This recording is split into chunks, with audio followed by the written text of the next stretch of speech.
Hello, good evening and welcome to our last bulletin for the day. I'm Stephen Ente. We're broadcasting live from the News Hub at Adisawe Kanda. Wherever you are, you can follow our live stream on Facebook and on 3news.com. You can also hear us on 3FM 92.7. Let's start with the major news highlights of the day. The Institute of Energy Security, IES, is projecting an increase in fuel prices this month. The Institute cites the recent increment in the prices of crude on the world market and the rate of depreciation of the Ghana cedi as the basis for its forecast. The energy think tank, however, says the plight of consumers can be mitigated if the National Petroleum Authority, NPA, activates the Price Stabilization and Recovery Levy mechanism.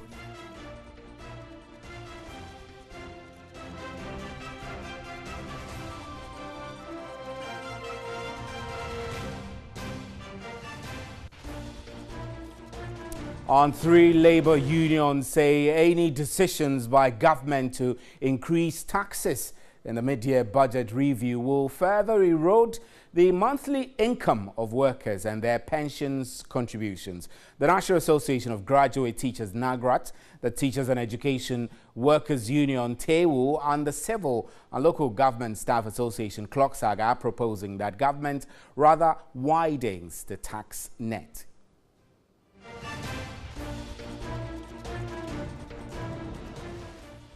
And the founding president of Imani Africa, Franklin Kujo, says any attempt by government to impose any more taxes will impede the economic freedom of the populace. At an audit of Ghana's economic freedom, he suggested reforms in government structure and prudent management of the economy to promote growth and development.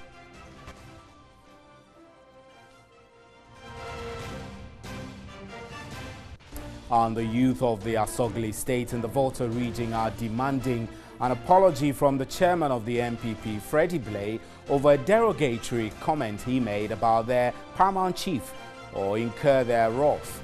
Spokesperson for the group was enraged about what they describe as a despicable comment from the MPP chair and are demanding nothing less than an apology.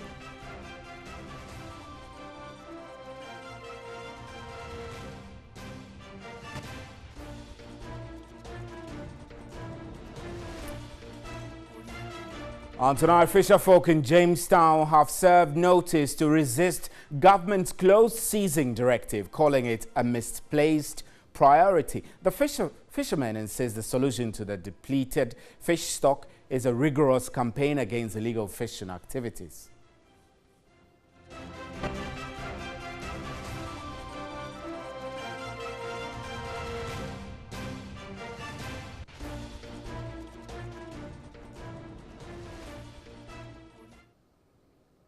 Those are major news highlights. Remember, you can hear me on 3FM 92.7 and we're streaming live on our Facebook page as well as 3news.com. Let's start with our first story tonight. The Health Insurance Service Providers Association of Ghana has called on government to increase the premium of the health insurance from 2.5% to 3.5%. Aside that, the association is also calling for a delinking of the scheme from politics. Executive Director of the association, Frank Toblu, maintains the scheme is likely to collapse by next year if drastic interventions are not taken to address the challenges confronting it. He spoke to TV3 after a press conference here in Accra. We charge at least 75 Ghana cedis just on a simple malaria case. But when you look at the premium paid by each person who visits our facility, it's just 30 Ghana cedis on average. So when you subtract the 30 from the 75, you have 45 Ghana cedis. So if you are having a revenue of 30 Ghana cedis and you are incurring an expenditure of 75 Ghana cedis, it means that when you net it off, you have a difference of 45 Ghana cedis. And we are in a situation where over 10 million people visit our facilities across the country. This is telling us that the health insurance is always in debt of 450 million Ghana cedis. And this money, they cannot find it. Because one, the sources of funding available to them are woefully inadequate. One, the health insurance levy, 2.5, is inadequate. the SNIT 2.5% contribution is inadequate. The premium of 30 Ghana cedis, that one is woefully inadequate. So we are of the view that the health insurance should increase the premium, and if these issues are not solved head on, I can assure you that we'll be heading towards collapse of the health. Right, we're privileged to have in the studio Frank Tobelu, who is the Executive Director of the Health Insurance Providers Association of Ghana. Mr. Tobelu, good evening and thank you very much for joining us. Now, let me understand the justification for this call. Thank you very much and good evening to our cherished viewers across the country. Yes, the healthcare service providers has always been a victim of political movements in this country. I am saying this without any reservation. Most often than not, providers do not ask any patient who visits our facility, do you belong to political party A, B, or C before treatment? The ethics of medical profession demands that whenever somebody visits your facility, be it brought unconscious or conscious, all expected from you is to ensure that the person gets medical attention. But there are no such considerations also in paying the National Health Insurance Scheme for all entitlements. So I'm not sure the linkages. There is a linkage. I am very sure there is a linkage. What I'm trying to say in simple language is this. We are saying that the health insurance scheme, stroke the authority, should be completely delinked from the political coloration and inclination altogether. And how so? Yes, we are saying this because, you see... No, I'm asking you, how can that be done? It is possible. There are institutions that are politically delinked. Schools in Ghana are politically So let's take delinked. the NHIA, for example, the authority. The authority is autonomous in its setting up and its administration, except for the opportunity for the executive to appoint the heads. Everything else is not linked to any political establishments. My brother, you and I are in this country when National Health Insurance was established. Political parties have mentioned health insurance to do politics and win and lose power. You mean one person has said that they will do one-time premium? Exactly. It didn't work. So you know another says that will increase the premiums, and it doesn't happen. Exactly. Exactly. This is something so that is your view is that if this is done, it will put the health insurance in better shape, because you're asking for the premiums to be increased to 3.5% already. Yes, Ghanaians are overburdened a lot already. Now, let me tell you the mathematics of all these things. Number one, presently, if you going onto the health insurance scheme, on average, each person is paying 30 Ghana cedis. Each person. Now, we have done this calculation by taking cognizance of the fact that now there are people who are coming from SNIT background. That is 2.5%. We've taken note of that. We have also taken note of National Health Insurance Levy, which is 2.5%. We have also taken note of donations, that is donor funding. We have gotten all these information, and then we factor in, and then we strike an average. Now, my brother, let me tell you. You're not also factoring in people like myself who have made these 2.5 contributions from SNIT and other, because if we go to restaurants, we pay levies which go to NHIA, but we never have the National Health Insurance. We never use it. So where does the money go? Now, let me tell you this. The money coming from the SNIT contribution to the National Health Insurance actually is just a guarantee. This is what about 90% of Ghanaians do not know. But because we are coming from that background, we've done a series of research. So what, the money doesn't come into the hands and care of the NHIA? I am telling you, it's just a guarantee. Guarantee in a sense there is no cash? Let me tell you how it works. Ask any pensioner that the 2.5% that is taken to the National Health Insurance, when the person is going on pension, whether he gets his full entitlement or he doesn't get it, he gets it. I'm telling you, go and do your research. Find out, go to SNIT, do your search, and you see the... So what you're suggesting is what I'm telling you in simple language is that that money, that 2.5 money, which is supposed to be going to the National Health Insurance Scheme. It's never available to the National Health. It's available. It goes there all right. But then at the end thereof, it is not a money of a worker that is used. It is the entire fund that belongs to Senate that is used. Because when you pay that money, at any point in time you are going on retirement, your full entitlement is given to you. It is not taken out. It works out the same. If you make contributions for like 20 years and that money is available for the health institutions to use, and then you get back your lump sum when you're due for pension, that's not unfair, is it? No, you see, well, let's get to the merits of the issue. Now, what I'm keenly interested in the basis of your request to increase the 2.5 to 3.5%. That is exactly what I'm heading to. It looks like we're talking about other things that are not directly making this position of yours stronger. I'm getting there. Kindly allow me to get there. What we are saying is this. The claim from our hospitals to the National Health Insurance to pay us on a simple malaria case is 75 Ghana cedis. And then the person who visits the facility is paying 30 Ghana cedis to the National Health Insurance. Now, take away, now your revenue base is just 30 Ghana cedis, and your expenditure per visit to the hospital is 75 Ghana cedis. Take away the 30 cedis from the 75 Ghana cedis. So you are left with 45. You're already making a loss of 45%. To start with, you are making a 45 Ghana cedis loss. Now, we have something we call utilization, all right? Utilization refers to the number of times a person visits the hospital. It might not necessarily mean the number of people, but the number of times the facilities are used, the frequency that the facilities are used, okay? So we have about 10 million. So when you multiply that 10 million by the difference, the loss that you are making to start with, that is 45 Ghana cedis, you are having 450 million Ghana cedis, okay? That funds is not readily available. And that is what is causing delay in payment of claims to us as healthcare service. So you think that if it's increased, premiums are increased to 3.5%, that gap will be breached? Very good. The gap will drastically reduce. That is number one. It will not be eliminated. It will not be entirely eliminated. So that is why we are coming.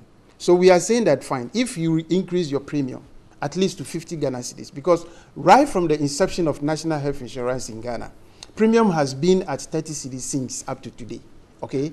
Now, you and I know that the cost of goods and services has changed drastically over the years, but the premium had remained ever since. In the year 2013-2014, there was a commission set up by President Dramani Mahama, okay, to actually review the National Health Insurance. Exactly these were some of the recommendations that came up, that the health insurance scheme revenue. So that's where your claim to politicization comes. That you think the recommendations that were made have not been implemented because of political interference? They were not implemented. Because of political interference? Well, that is a fact. You see, they were not implemented. Now, HISPAC as an institution also made a submission to this on that very day. I remember I was one person who was involved in this review process at La Palm Royal Beach Hotel, all right? Now, at that level, we strongly suggested that, one, the National Health Insurance levy be increased by at least 1%. We also recommended or suggested strongly that at least 1% of the petroleum levy be made available to the National Health Insurance Scheme. And then also the premium be increased accordingly, to the extent that it will take care of this financing gap. This financing gap has been in existence over the years, okay? So every now and then, ad hoc measures have been used to settle the healthcare service providers, if not going to some other coffers or the other.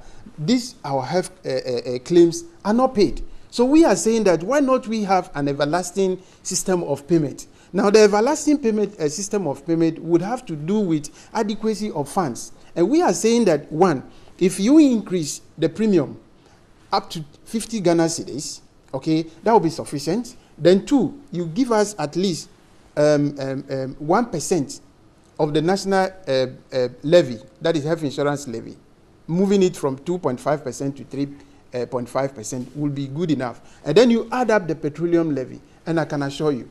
Now, recently, the PIAT, the Public Account Committee, all right, they came up They stated categorically clear that there is a value of 413 million Ghana cedis from the petroleum levy, which has not been utilized. Right. So what about if that fraction, look at the value involved, 413. Your view is that if steps are not taken to very address good. These if that is given lapses, the scheme will collapse into surely, I can assure you. That one, no two ways about it. And your businesses too will collapse. Are you able to tell me how much government owes service providers and how much have been offset? Let me address our business will collapse, and I'll get back to that one. Surely our business might not necessarily collapse. Now, tell me, who will be sick and wouldn't want to seek medical attention? We will definitely get the patient coming to our facility. But the disadvantage that we have is that the people of this country are going to go back to cash and carry system, which is very deadly. And we are not comfortable to get to that level. I can assure you, the National Health Insurance Scheme is one of the best social policy interventions that Ghana is experiencing today. We came out from that level. Oh, yes. So you are saying that if we don't take time, so we will retrogress and go back to that situation. That is what I'm proving to. We will definitely get back to that stage, which is not an ideal situation. How much does government owe service providers? Presently, as I'm speaking, we are talking about 715 million Ghana cedis. How many members that is are owed this sum of money? Let me give you the breakdown. I think you have to give me time to give you the breakdown of these figures, okay? Now, we don't have a lot of time. That's okay. We only have a minute. That's okay. Let me give you that. Now, we're talking about the amount involved spanned for the period of 10 months, okay? And now, we're talking about a total number of 4,000 facilities in question, okay, for this value involved that I'm speaking to. So that is the situation. That's the situation. So government is up to date with incoming demands. I mean, requests that your members make are being paid, because that's the impression we're getting, that government is making efforts to pay some of the outstanding debts, but it's keeping up with the regular payments as they come. Correct? Definitely they will skipping up because of the challenges that we are addressing until the demand we are making is met. So right. we actually speaking to the leadership of this country, cabinet in particular, that they should not renege on this request by granting us at least 1% increment in the National Health Insurance levy. Mr. Frank Tobler, we're grateful for your time. This is still News at 10. We're live from the News Hub at Adesawe Kanda in a crime. Stephen Enti. We're more news for you. Please stay. Don't go away. Thank you.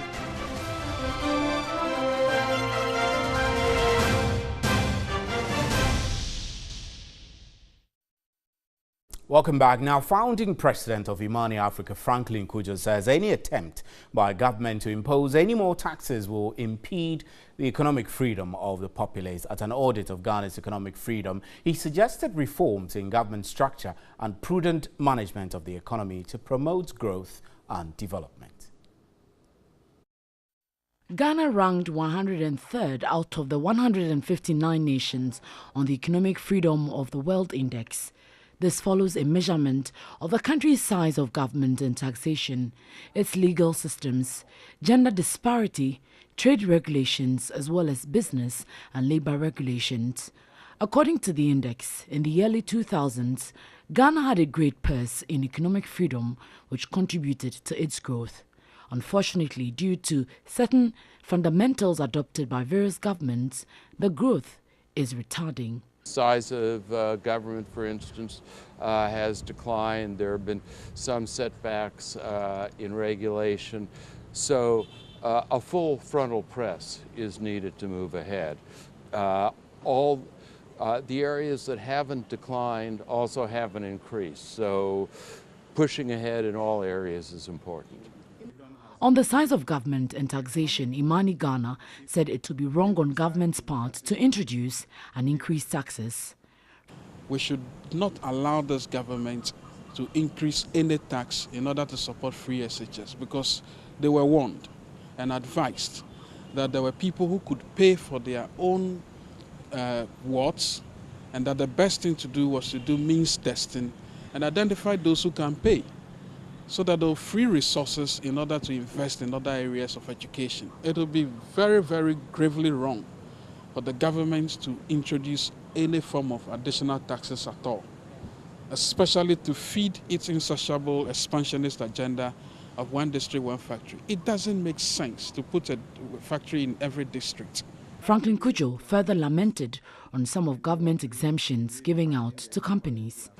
You cannot be asking for more taxes when you have exemptions in the region of almost 2.6 billion cedis as of at the end of 2017, when you promised you only give tax exemptions of about 932 million cedis. What were those exemptions used for? Did they add value to the economy? The think tank called for reforms in government structure to ensure economic freedom and prudent management of the economy for growth and development. And President Akufo-Addo described the late poet and Pan-Africanist Professor Atukwe Okai as an outstanding personality who lifted high the Black Star across the world. The president, who visited the family to commiserate with them, pledged government support to give the late cultural activist a befitting burial. The late Professor Atukwe Okai, a celebrated poet, cultural activist and academic, was the Secretary General of the Pan-African Writers Association. He passed on at the Kolebu Teaching Hospital at age 77 on Friday, July 13, after a short illness. President Akufo-Addo commiserated with the family, lauding his contribution in lifting the image of the nation.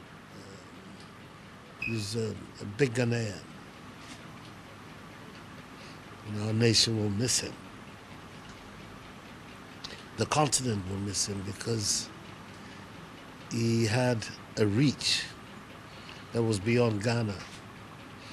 All of us know about his commitment to the Pan-African project. So it allowed him to become longtime president of the Pan-African Writers Association. And he used this as a platform to talk positively about the possibilities for Africa and for Africans. He's an exceptional man. We do the best we can to make sure he gets a dignified exit befitting his standing in the country. Joseph Emmanuel Adote Papo speaks for the family. Over the past 8 weeks, he was indisposed, and he attended the hospital to seek medical care for his condition. Unfortunately, last Friday, he took his bow and left us, and therefore the family is here today trying to think about how to lay him to a peaceful rest. He is survived by a wife, Beatrice Okai, and 5 daughters. The late professor is noted for his excellent delivery of his poems and is arguably the first real poetry performer to have emerged in Africa. His performances on radio and television include an acclaimed 1975 appearance at the Poetry International event at the Queen Elizabeth Hall in London, where he shared the stage with U.S. poets Stanley Kunitz and Robert Lowell and Nicolas Guillen of Cuba. That's how we wrap up with news at 10. May his soul rest in peace. I'm Stephen N.T. Thank you very much for staying with us. On behalf of the crew here, good night. There's more news at 3news.com.